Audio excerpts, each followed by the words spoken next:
Oh, how can I possibly laugh? Oh, on a day like today, but just being with you makes me feel happy and content and so I'm laughing on a challenging day. A friend of mine who lives in Kiev, the capital of Ukraine, sent me a prayer request on February 15, 2022, when the world was expecting Russia to attack Ukraine. I had sent him a message with a prayer of hope for him and his family. This was his reply. Jeffrey, if you will, I invite you to pray for the individuals who are at the frontier of defending justice and saving the souls and bodies of the people of the world. Pray for those who can influence life-saving decisions wherever they are in the world, in Ukraine or elsewhere. For those who serve others the best they can for the better future and the progress of our world.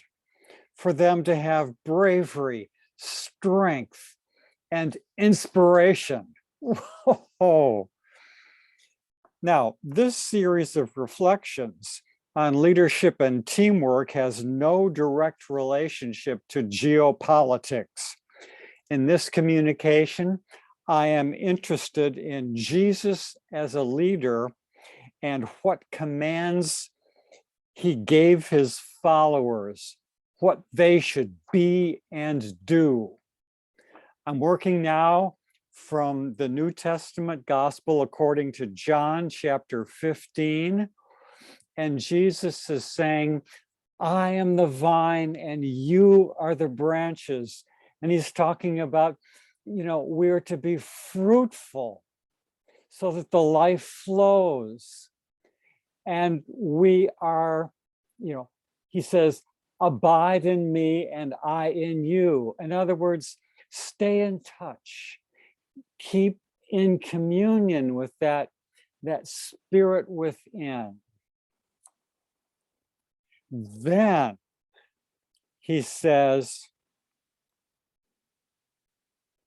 you are my friends if you keep my commandments.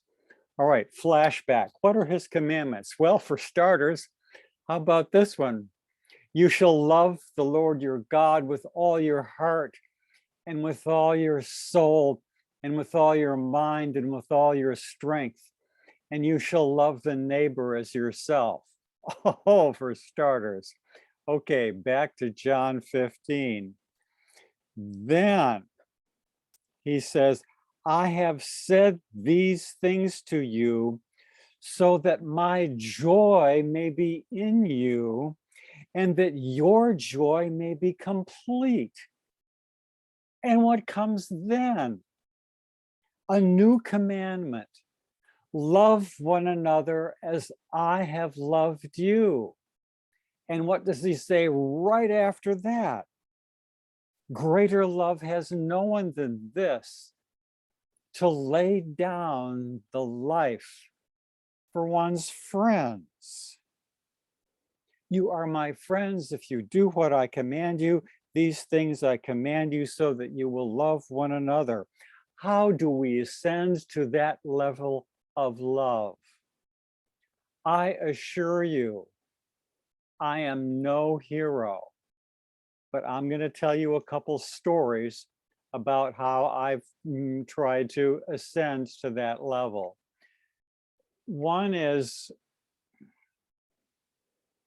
I was really working hard a certain segment of my life on overcoming as deeply and profoundly and thoroughly as I possibly could a tendency that I'd had since very early in life of looking at women with undue erotic emotion. So I was going to the nth degree. And during that that supreme effort. If I would see a woman and I would catch myself starting to, respond as I did not want to respond. I wanted to see her as a sister and a child of God and a personality whose indwelling spirit comes straight from God. And what I would say is, I am ready to lay down my life in defense of you if you should be attacked. And I sense that this is my time, that God is sending me forward. And I got in the habit of that, and I would do it again and again, as often as that little flickering of desire that I was trying to, all right, so maybe I was unwise and extreme, but I went for it. And I got in the habit of committing myself to laying down my life. If the Father calls me and this is your time, go for it, I was in there. All right, you start to form a habit that way. The other thing I want to say, I remember some times of cowardice in my life. And this morning, I found myself thinking about a time I was in Geneva, Switzerland, and pickpockets were, lots of places and that place and time. So I was on a bus, and I saw somebody bump into the guy who was, standing, holding on to something in front of me on the bus. And then he turned around and gave it to his friend. And I said nothing. I did nothing. Next stop, they were out of the bus and gone. But this morning, what I realized, my repentance could replay that scenario in the way I wanted to do it next time, if there were ever a next time. And I worked through that, and I started to replay it in my life, and I started to feel better, so that I could be adequate to the prayer that my friend invited me to share with him. That's my message today. And I'll close with my standard close. No matter what is going on in your life and in our world, always know that you are a divinely created, infinitely loved, spiritually indwelt. Oh, the Spirit of God within. Oh, yes, and we're all evolutionary free will, sons and daughters of the living God. Good day.